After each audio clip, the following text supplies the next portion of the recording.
And Andrey, let me just start by speaking with you. Of course, Advisor Bolton there saying a number of issues were discussed, but really the focus of his visit is this decision by the U.S. to pull out of this treaty. He's trying to put the administration trying to put a positive spin. What does the Kremlin really feel about the U.S. decision here? I would say that I cannot speak for the Kremlin, but I would imagine they're feeling disappointment because arms control was something that Russia and Russian government have been trying to push to talk about with Trump administration for the last 2 years. We know that before Helsinki summit and during the Helsinki summit, President Putin was trying to reestablish strategic dialogue and was talking exactly about INF, New START, other treaties, and we see that no breakthrough were made. On reverse, U.S. decided to leave the INF treaty. So I would say it is disappointment. George, it's true that this issue, the United States having issues with Russia's behavior as part of this treaty, it's not new to this administration. But do you think the Trump administration is taking the right step to announce the withdrawal and the way they did it? No, I actually think it's a mistake. Yes, the origins of this decision began some years ago. I would date it even prior to the accusations from the Obama administration about Russian violations of the INF Treaty. I think even very early in the tenure of George W. Bush, there were rumblings from the Russians about being unhappy with some of the developments in the world that weren't consistent as they saw it with the INF Treaty. I think what they had in mind were two things. One was the development of Chinese intermediate-range ballistic missile and cruise missile capabilities, which they saw as threatening to Russian forces, just as we did then and do now.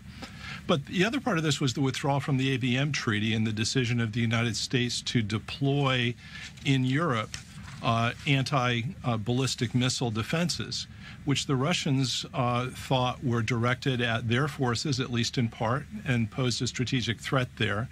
Part of what we're seeing right now is the Russians have taken some countermeasures. And the ground-launched cruise missile that we regard as a violation of the INF Treaty is in part, I believe, meant to target U.S. ballistic missile defenses in Europe. So this has been going on a long time. Why I think this is a mistake is, number one, what this does in part is takes the brakes off of a potential arms race that could have very far-reaching implications for the United States and for its allies. It's going to be very hard to maintain strategic stability in Europe in particular in the context of an unconstrained arms race there. It also has implications beyond Europe, including in the Middle East. One of the things that has happened in the past several years is Russia has used Caliber naval-launched cruise missiles for strikes in Syria. The ground-launched variations of this that we believe violate the INF Treaty are likely to be targeted not only at Europe but also in the Middle East. That's going to have some regional implications there as well. And I think the final thing that we're not considering here is we are risking entering into what you might call a two-front Cold War involving both Russia and China on the other side. Right. That's something that strategically the United States has tried to avoid, and we seem to be walking into that situation. And China has certainly signaled that it has no intentions of taking part in a sort of new kind of treaty that might include it, as has been hinted at by some in the Trump administration. I want to bring in our senior Washington correspondent, Dan Raviv, to this conversation as well. Dan, what do you make of the timing of this announcement from the Trump administration? Well, talk about timing. Let us not ignore something that National Security Advisor Bolton just said in Moscow, that there will be another summit 19 days from now. On November 11th, we knew that President Trump would be in Paris to see this huge parade that's planned there that's marking 100 years since the end of World War I. So that's President Trump in Paris. In fact, he'll probably arrive November 10th and be there on the 11th. And now we've learned that Vladimir Putin, the Russian president, will also be there. And so Bolton announced that the talks will continue there. That's very important. There's the personal touch. Trump and Putin, there's even the possibility that Trump could change his mind about the INF Treaty. So that's really soon. It could really make a difference. And that's a follow-up to their first summit, which was in Helsinki 3 months ago. Narek and Kalev. Well, Andrey, if President Trump doesn't change his mind, he has indicated that part of his strategy is that he will break this treaty and perhaps forge a broader missile treaty that will also include China. He's even suggested Russia would be even pleased maybe with that development. How likely is it that Russia would go along with this kind of approach? Well, I don't think it's a realistic approach, and as John Bolton in his interview to Russian media said when asked if there's something can be done to save the INF treaty, he said, well, if China, both China and Russia, stop having INF range missiles, then maybe, but that's actually zero chance of that happening. And that is true because the majority of Chinese missiles are intermediate range, so there is no reason for them to participate.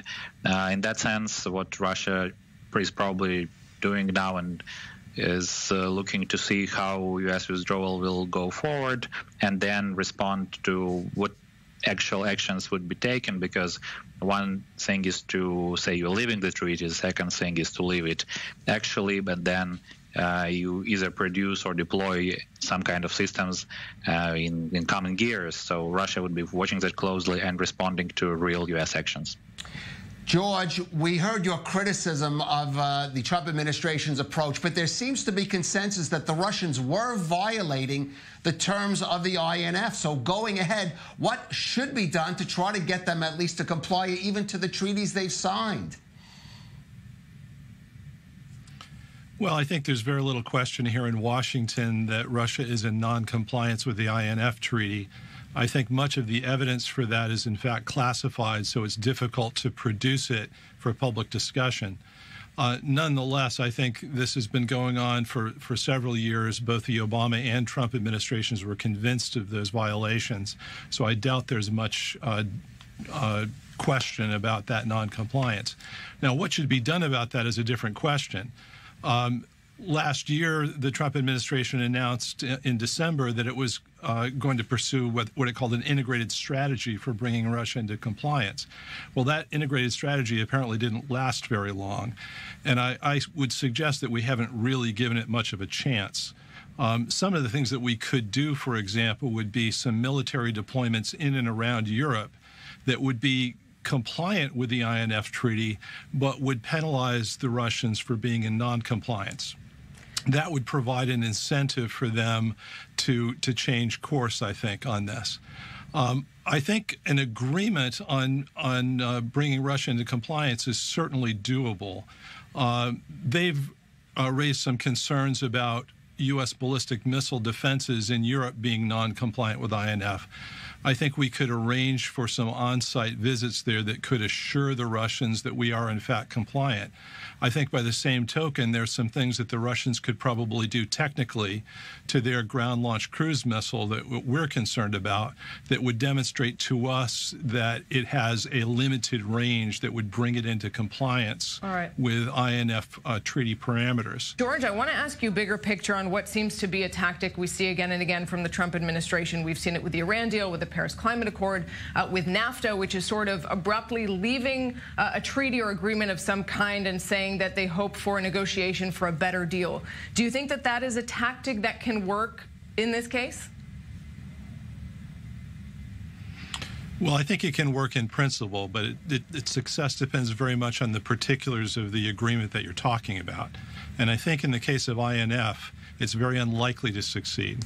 I think the Chinese have already indicated, and apparently John Bolton agrees, they're very unlikely to agree to any kind of constraints on their forces that would fall under INF parameters.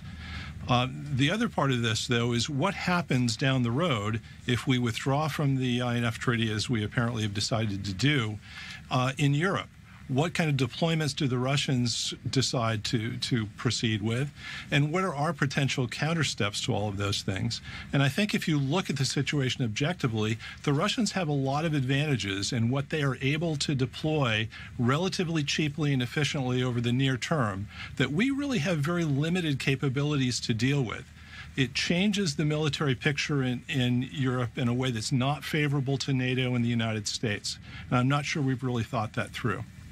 Andrey, I just want to ask you, we heard from Bolton that it was Vladimir Putin who requested to meet with President Trump there in Paris. Is maybe the strategy that President Putin feels he can talk over Bolton and will be able to work this out face-to-face with President Trump?